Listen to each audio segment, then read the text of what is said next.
ایک خاموش سے گاؤں میں جہاں سرسوں کے کھیت ہر طرف پھیلے ہوئے تھے، ایک بوڑھا ڈاکیا رہتا تھا۔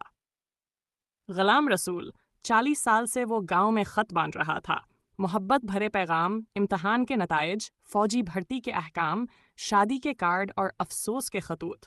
لوگ کہا کرتے تھے، یہ خط نہیں بانٹتا، یہ جذبات پہنچاتا ہے۔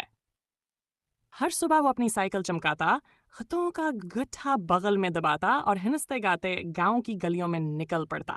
کوئی موسم اسے روک نہیں سکتا تھا، نہ بارش، نہ دھوپ، نہ سردی۔ پھر وقت بدل گیا، موبائل فون اور واٹس ایپ آ گئے، ڈاک خانے ویران ہو گئے، خط آنا بند ہو گئے۔ غلام رسول سے کہا گیا اب اس کی خدمات کی ضرورت نہیں، پنشن کے چند پیسے دے کر رخصت کر دیا گیا۔ گاؤں کے لوگ اسے بھول گئے۔ ایک سرد شام، سورج کھیتوں کے پیچھے چھپر ہاتھا کا ایک چھوٹی سی بچیا اس کے پرانے دروازے پر دستک دے رہی تھی۔ اس کی آنکھوں میں آنسو تھے اور ہاتھ میں ایک کاغذ۔ دادا جی، یہ خط میری میکو دے آئیں گے؟ غلام رسول چونکا، بیٹا، تمہاری امی کہاں ہیں؟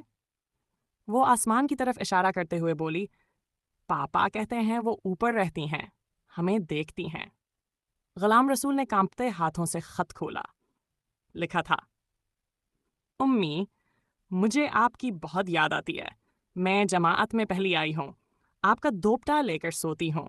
اگر اللہ جی اجازت دیں تو واپس آ جائیں۔ محبت کے ساتھ، مہک۔ غلام رسول کی آنکھوں سے آنسو ٹپکنے لگے۔ اس نے وہ خط بڑی محبت سے تہا کیا اور کہا، بیٹا، یہ خط میں خود پہنچاؤں گا۔ اسی رات اس نے اپنی پرانی وردی پہنی، ایک دیا جلایا اور آسمان کی طرف دیکھ کر دعا کی۔ پھر مہک کے لائے ہوئے غبارے سے خط باندھ کر آسمان کی طرف چھوڑ دیا۔ مہک نے اس رات پہلی بار مسکرا کر آسمان کی طرف دیکھا۔ پھر کچھ دنوں میں گاؤں کے بچے غلام رسول کے پاس آنے لگے۔ کوئی اپنے بچھڑ گئے والد کے لیے خط لکھتا، کوئی اللہ کے نام اور کوئی اپنے خوابوں کے لیے۔ غلام رسول ایک بار پھر ڈاکیا بن گیا، ڈاکچا گیا ہے، اس بار آسمان کے پتے پر خطوط پہنچانے والا۔ کبھی کبھی دل کے پیغام ڈاک خانے کے محتاج نہیں ہوتے، صرف کسی یقین والے ہاتھ کی ضرورت ہوتی ہے جو محبت پہنچا دے۔